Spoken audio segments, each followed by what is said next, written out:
গল্পের আশিয়ানায় স্বাগত তোমাদেরকে। গল্প পাঠে আমি দেবারতী। গল্পের আশিয়ানার আজকের নিবেদন আশাপূর্ণা দেবীর লেখা হারানো ঠিকানা। গল্পটি পাঠ করছি, সঙ্গে থেকো। মেয়ের বিয়ে দিতে কলকাতায় এসেছে অবন্তী। এ কথা যে শুনেছে সেই আকাশ থেকে পড়েছে। না, কলকাতায় আসার জন্যে নয়, বিয়ে দেওয়ার জন্যে। অবন্তীর বিয়ের ঘটাটাই যে এখনো ভোলেনি অনেকে। অবন্তীর দিদিরা বসে আছে বড় বড় মেয়ে নিয়ে। সবাই বলছে, ওমা সে কি! যদিও অবন্তী ছেলে মানুষের মতো মাথা দুলিয়ে চোখে মুখে আলোর ঝিলিক ফুটিয়ে বলছে, বাহ, বিদেশে পড়ে থাকি, আমার বুঝি ইচ্ছে করে না একটা কিছু ঘটা করি। কিন্তু কাজের বেলায় ছেলে মানুষের মতো কিছু করছে না। বেশ পাকা গিন্নির মতোই বিয়ের সুব্যবস্থা করতে স্বর্গ মর্ত পাতাল এক করে বেড়াচ্ছে। সেই বেড়ানোর মাঝখানেই মর্তের এক কোণে দেখা হয়ে গেল তার জীবনের প্রথম প্রেমের সঙ্গে। বিশ্বাসযোগ্য না হলেও সত্যি। শেষ দেখা সেই অবন্তীর বিয়ের দিন। অনেক দিন আগে একদিন বলেছিল গৌতম, পৃথিবীটা গোল। কিন্তু দেখা যাচ্ছে তার কথাটা প্রমাণিত হতে এতগুলো দিন লাগল। শাড়ির দোকান থেকে নেমে ঘুরে দাঁড়াতেই মুখোমুখি হয়ে গেল। গৌতম অনেকক্ষণ থেকে দেখছিল। গৌতম নিঃসংশয় ছিল। অবন্তীর নিঃসংশয় হতে কয়েক সেকেন্ড লাগল। তারপর অবন্তী স্থান কাল লোক ভিড় বিস্তৃত হয়ে ওর একটা হাত চেপে ধরে বিহ্বল উচ্ছলতায় বলে উঠল, গৌতম। গৌতম এই প্রচণ্ডতা আশা করেনি, বরং দ্বিধাগ্রস্ত ছিল। চিনতে যদি না পারে পরিচয় দিয়ে দেখা করবে, নাকি ভিড়ের স্রোতে হারিয়ে যেতে দেবে। হারিয়ে যাওয়ারই তো জিনিস, না হয় আর একবার হারালো। তবু চলে যেতেও পারছিল না এত বড় সুযোগটা বৃথা অহমিকায় হারাতে। তাই দোকানের দরজা থেকে বেরিয়েই অবন্তী ঠিক যেখানে ঘুরে দাঁড়াবে সেইখানে দাঁড়িয়েছিল, বেশ আলোর দিকে মুখটা করে। অবন্তী যে কোন দিকে ঘুরবে তা অবশ্য জানাই হয়ে গিয়েছিল তার। দেখেছিল গাড়িটা কোন দিকে রেখেছে, কিন্তু খুব একটা আশা ছিল না। সেই ক্ষীণ প্রত্যাশার খাতে হুড়মুড়িয়ে এসে ঢুকল বন্যাস্রোত। অবন্তী সেই ধরা হাতটায় প্রবল একটা আবেগের চাপ দিয়ে আবার বলে উঠল, গৌতম, সত্যি তুমি? গৌতম অবশ্য জ্ঞান হারায়নি। সে আস্তে হাতটা আলগা করে নিয়ে মৃদু হেসে বলল, কেন, দেখে কি অশরীরী আত্মা বলে মনে হচ্ছে? বিশ্বাস করতে পারছি না। কার মুখ দেখে উঠেছিলাম আমি আজ? গৌতম, এসো, গাড়িতে উঠে এসো, কথা বলবো, হাজার হাজার কথা। গৌতমের মনে হলো রাস্তায় দাঁড়িয়ে এই উচ্ছ্বাসের চেয়ে বরং গাড়িই শ্রেয়। কিন্তু বলল, তা যেন উঠলাম, কিন্তু মিস্টার তেরে উঠবেন না তো? এ ভ্যাগাবনটাকে আবার কোথা থেকে জোটালে বলে? আহা, আমার মিস্টার তা বলে ওরকম নয়। অবন্তী এবার একটু ধাতস্থ হয়ে হেসে বলে, তাছাড়া মাভই, তিনি আপাতত 500 মাইল দূরে। তাই নাকি? আর বলো কেন? অবন্তী কপট দীর্ঘশ্বাস ত্যাগ করে। তিনি নেমন্তন্ন খেতে আসবেন। মেয়ের বিয়ের বাজার একা করে বেড়াচ্ছি। মেয়ের বিয়ে? কার মেয়ের বিয়ে? গাড়িতে উঠতে গিয়ে চমকে প্রশ্ন করে গৌতম। অবন্তী প্রায় ওকে ঠেলে তুলে দিয়ে নিজে উঠে পড়ে বলে, কার আবার? আমারই। গৌতম ওর ওই তরুণীয় লালিত্যঝরা মুখের দিকে তাকিয়ে সকৌতুকে বলে, তাহলে ধরে নিতে পারি এখনো পুতুল খেলা ছাড়োনি তুমি? পুতুল মেয়ের বিয়ে? কি যে বলো, মোটেই তা নয়। অবন্তী বেশ গুছিয়ে বসে বলে, কেন, সত্যি মেয়ের বিয়ে দেবার বয়স হয়নি আমার? ভাবছি, ভাবতে হচ্ছে। অত ভাবাভাবির কি আছে? 17 বছর থেকে বছরখানেক বাদ দাও। বাদ দিলে দাঁড়ায় মাত্র 16। গৌতম হতাশের অভিনয় করে কথাটা বলে। অবন্তী মুখটা একটু পাশ ফিরিয়ে উঁচু করে ধরে একটু রহস্যাচ্ছন্ন হাসি হেসে বলে, তাই 16ই? তবু এই বেলা দিয়ে দিচ্ছি বিয়ে। আর বড় হতে দিলে কোন দিন আবার কোনখানে হৃদয় হারিয়ে বসে থাকবে, আর সারা জীবন কষ্ট পাবে। গৌতম এ কথার উত্তর দিতে পারল না। গৌতম শুধু ওর ওই কাঁচের মতো চোখের দিকে চেয়ে থাকল। অতঃপর ড্রাইভারের উপস্থিতি সম্পর্কে সম্পূর্ণ বিস্মৃত হয়ে এইভাবে কথা চালিয়ে যেতে লাগলো ওরা। আমি ভাবতেই পারিনি আজও তুমি। কি যে বলো গৌতম, জীবনের প্রথম ভালোবাসা কি ভুলবার? আশ্চর্য, 17 বছর কেটে গেছে।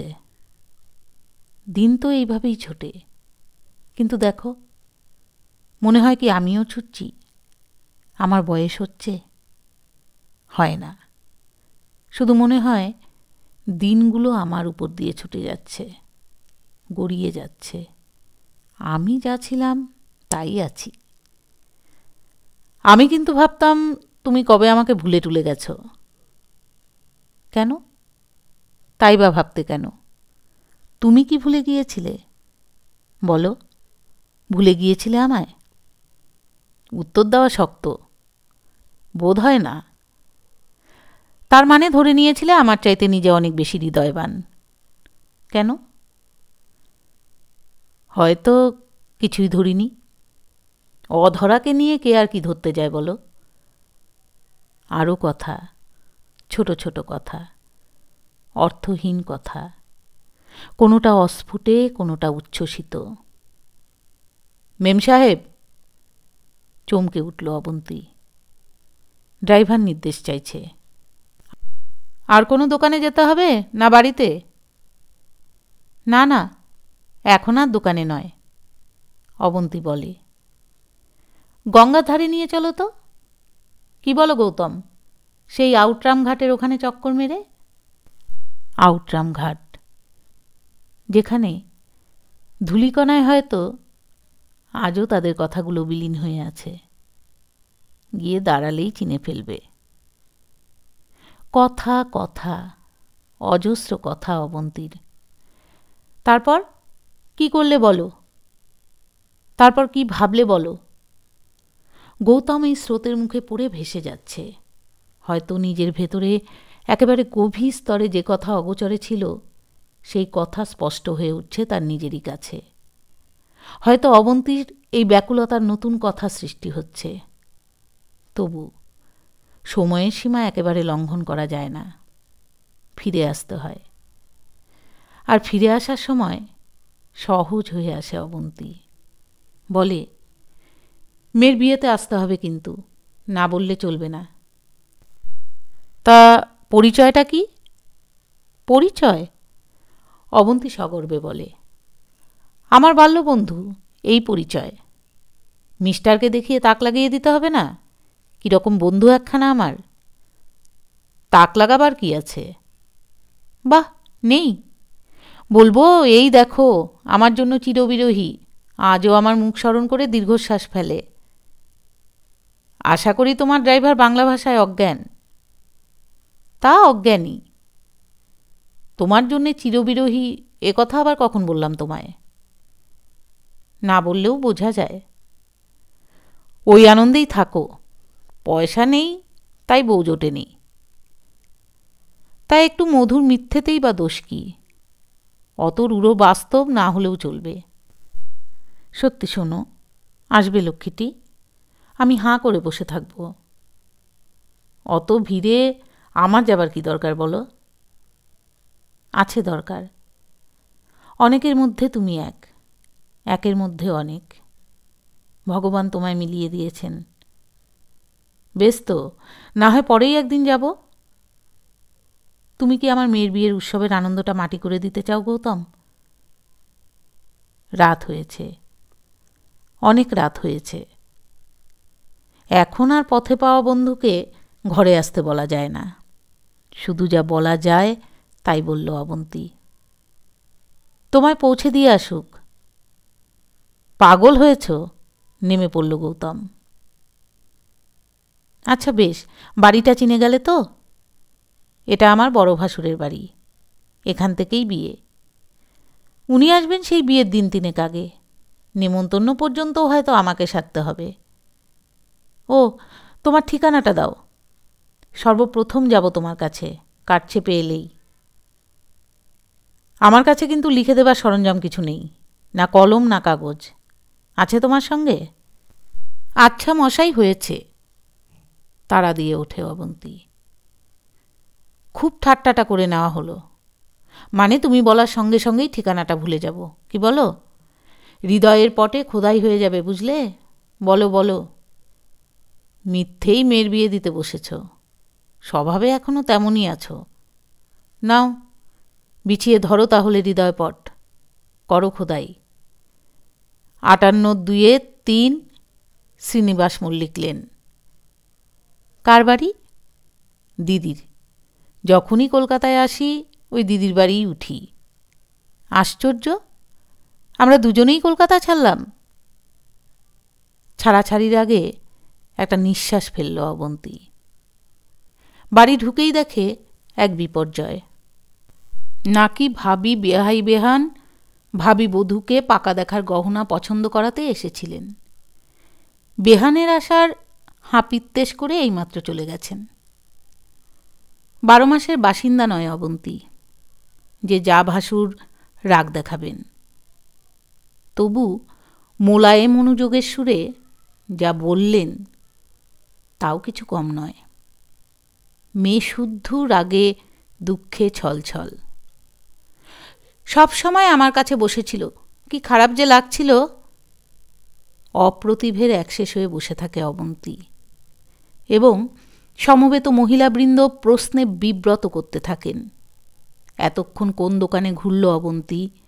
রাত 10টা পর্যন্ত দোকান খুলে বসে থাকে কোন মহাশয় দোকানি? আর তাই যদি থাকে, সেই কৃত বস্তুগুলো কই? তারপর সবাই বলে, কি অপূর্ব জড়োয়াসেরটা এনেছিল ওরা। আহা, অবন্তীর দেখা হলো না। আর এতক্ষণে অবন্তী উত্তর দেবার মতো একটা খুঁজে পায়। রাগ দেখিয়ে বলে, তা দেখা তো পালিয়ে যাচ্ছে না, এ বাড়িতেই তো আসবে। স্বামীর উপর রাগ ধরে যায় হঠাৎ।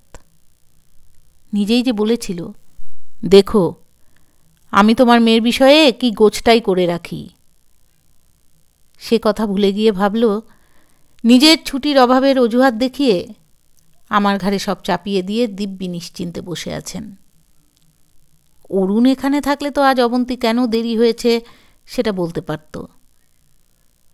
রাখো বাবু তোমার বেয়াই বেয়ান। আমি বলে তখন আমার প্রথম প্রেমের সঙ্গে গঙ্গার হাওয়া খাচ্ছি। না, কাউকে বলা হলো না। আনন্দে ছলছলিয়ে ওঠা মন শুধু একা একাই ছলাৎ করতে থাকল। কিন্তু সে তো শুধু রাতটুকু। সকাল হতে না হতে কাজের টানা পড়েনে কোথায় নিশ্চিহ্ন হয়ে গেল কালকের দেখা সেই ছবিখানি। যেটির ঠিক নিচটাতেই জল, গঙ্গার বাতাস লাগছে, জল কাঁপছে। একটি বিশেষ বিরতি নিয়ে ছলাৎ ছলাৎ করে এসে পড়ছে যেটির ওপর। ওসব মুছে ফেলে ওকে ভাসুরের কাছে বসে খাতা পেন্সিল নিয়ে হিসেব করতে হলো। ডেকোরেটররা কি কি করবে, কিভাবে আলোকসজ্জা হবে, বড়াসনটা কোথায় পাতা হবে। ভাসুর সবই করিয়ে দেবেন, ইচ্ছাময়ী থাকুক অবন্তী। দায়িত্ব নিতে রাজি নয় কেউ। কিন্তু হিসেবের কি শেষ আছে? সে তো চলছেই। যত সমারোহ ততই তো হিসেব, আর ততই তো দুশ্চিন্তা। অতঃপর বিয়ের চিঠি ছেপে এলো। আর এলো অরুণ। ও বলল, চলো নেমন্তন্নটা তোমাতে আমাতে দুজনে করে বেড়াই। ওটা আর বিধবার মতো একা। অবন্তী রেগে ওকে বৈঠকে মারল। তারপর পরিপাটি করে সাজতে বসল। আর ঠিক এই সময় ঘটে গেল সেই ভয়ঙ্কর দুর্ঘটনাটা। হঠাৎ টের পেল গৌতমের ঠিকানাটা ভুলে গেছে। কিছুতেই মনে করতে পারছে না। মাথার মধ্যে যেন একটা তোলপাড় কাণ্ড হতে থাকল। আর সেই তোলপাড় কাণ্ডটা অবিরত শুধু একটা ঝাপসা শূন্যতায় ধাক্কা দিতে লাগল। অরুণ বলল, কি হলো? শরীরটা কীরকম যেন লাগছে। উদ্বিগ্ন হলো বেচারা। বলল, যেতে পারবে না? অবন্তী তারিখটা ভাবল। দিন আর কই। ভাবল, যাক, এখন তো বেরিয়ে পড়া যাক, সেরে নেওয়া হোক এদিক সেদিক। ফিরে এসে মাথা ঠান্ডা করে ভাবলেই মনে পড়ে যাবে। প্রথম নেমন্তন্নটা আর হলো না। অরুণকে এখন কিছু বলবে না। ভেবে রেখেছে, অরুণ যখন অবাক হয়ে বলবে, এ ঠিকানার আবার কে, তখন অবন্তী রহস্যের জাল বিস্তার করে বলবে, কেন, তোমার চেনা জগৎ ছাড়া আর কোনো জগৎ আমার থাকতে নেই? কিন্তু সে কি আর অবন্তী বলতে পারে? না, সে আর বলতে পারে না অবন্তী। প্রতি মুহূর্তের একাগ্রতা আর প্রতি মুহূর্তের অন্যমনস্কতা নিয়ে শুধু সেইটুকু বলবার মতো পটভূমিকা হাতড়াতে লাগল। কিন্তু হলো না। নেহাত সাধারণ একটা নাম আর সাধারণ একটা সংখ্যা হারিয়ে গেল চিরকালের মতন, যেখানে গড়িয়ে গড়িয়ে পড়ে যায় অনন্তকালের হারিয়ে যাওয়া জিনিসগুলি। সবাই বলা বলি করতে লাগল, খুব তো গুছিয়ে সব করছিলে ছোট বউ, হঠাৎ কি হলো তোমার? সবই দেখছি ভুলে ভুলে যাচ্ছ। মেয়ে শ্বশুরবাড়ি না পাঠাতেই এই? নেমন্তন্ন চিঠি সব বিলি হয়ে গেল।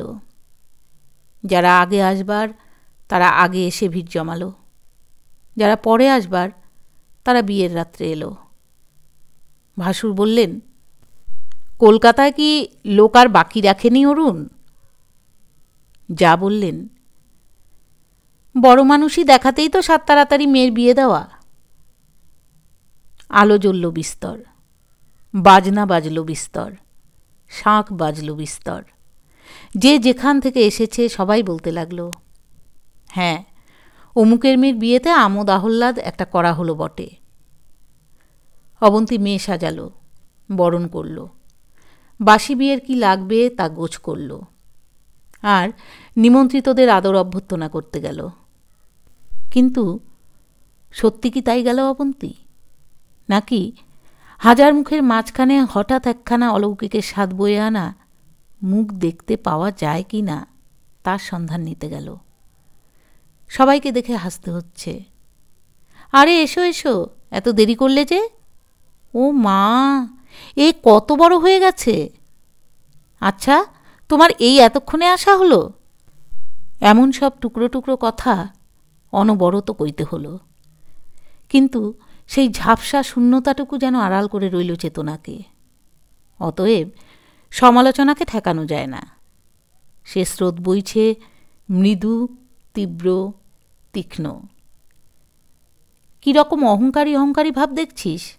মানুষকে যেন দেখেও দেখছে না, চিনেও চিনছে না, সত্যি যেন আকাশে ভাসছেন। আহা, জানিস না, ও একরকমের স্টাইল, যেন আমি আছি অথচ নেই, যেন কি আমার হারিয়ে গেছে গো। সেই নিধি খুঁজছি আমি বিশ্ব সংসারে চোখ ফেলে, তাই বিশ্ব সংসার চোখেরা সামনে দিয়ে ভেসে যাচ্ছে। হি হি হি, এ স্টাইল আবার কবে থেকে চালু হলো? লেটেস্ট বুঝি এটা? নিন্দে হচ্ছে, হবেই। এত আলো, এত উৎসব, এত সমারোহ, অবন্তীরই সব। অথচ অবন্তীর মন যদি এখন মাথা কুঁদতে চায় অন্ধকারে বসে একটু ভাববার জন্যে, সেটা কি অসঙ্গত নয়? এই অগাধ পাওয়ার সমুদ্রে সাধের তরণী ভাসিয়ে চলতে চলতে অবন্তী যদি সামান্য একটা হারিয়ে যাওয়া ঢেউকে খুঁজে মরে, নিন্দে না করে করবে কি লোকে? প্রথম নেমন্তন্নের প্রথম কাঠখানা নয়, তবু একখানা অবন্তী নাম লিখে তুলে রেখেছে। এখনও বর বাইরের আসরে বসে থাকা সময়টুকুর মধ্যেই গাড়ি নিয়ে ছুটে বেরিয়ে যেতে পারে অবন্তী। অনায়াসেই পারে। গিয়ে বলতে পারে, খুব লোক তো, বাড়ি চিনিয়ে দিলাম, একবার বুঝিয়ে আসতে নেই, আর আমি ভেবে নিয়ে বসে আছি রোজ দুবেলা ধন্না দেবে। সত্যি গৌতম, কাজের চাপে মাথা তুলতে পারছিলাম না। আপত্তি শুনবে না, ধরে আনবেই তাকে। বলবে, তুমি কি চাও আমি মেয়ের বিয়ের উৎসবের মাঝখানে অবিরত শুধু তপ্ত দীর্ঘশ্বাস ফেলি? হয়, এখনও এই সবই হয়, যদি এখনও মনে পড়ে যায় সেই হারিয়ে যাওয়া ঠিকানাটার ভাষাটুকু। কত নম্বর, কি যেন লেন? মন এত বিশ্বাসঘাতকতা করল। যেমন অহংকারের পরাকাষ্ঠা দেখিয়ে বলেছিল, কাগজ কি হবে, বলে যাও, খোদাই হয়ে থাকবে। তখন তো তাই ভেবেছিল অবন্তী। সময়ের পায়ে মাথা খুঁজে সেই সময়টুকুকে একবার যদি ফিরিয়ে আনা যেত। সমস্ত অহমিকা বিসর্জন দিয়ে অবন্তী বলতো, এই তো আমার বটুয়ায় কলম নোটবুক সবই মজুদ। অবন্তীর মেয়ের বিয়ের উৎসবে অবন্তীর পুরনো বন্ধু এলো না।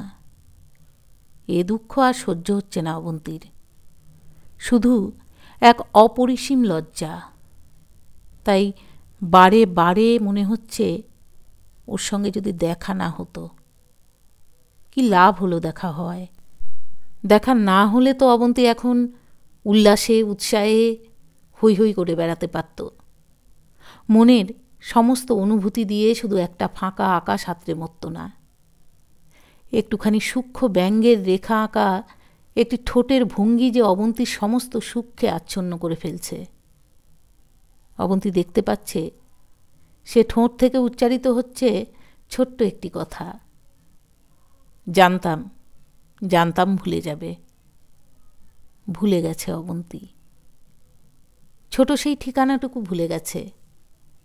কিন্তু সেই ভুলে যাওয়াটা ভুলতে না পেরে যে অবন্তীর প্রতিটি মুহূর্ত বিস্বাদ হয়ে গেল, বাকি জীবনটা একটা লজ্জার বিদারণ রেখায় বিদীর্ণ হয়ে থাকল, এ কথা কি জানবে সে? না, কোনো দিন জানতে পারবে না।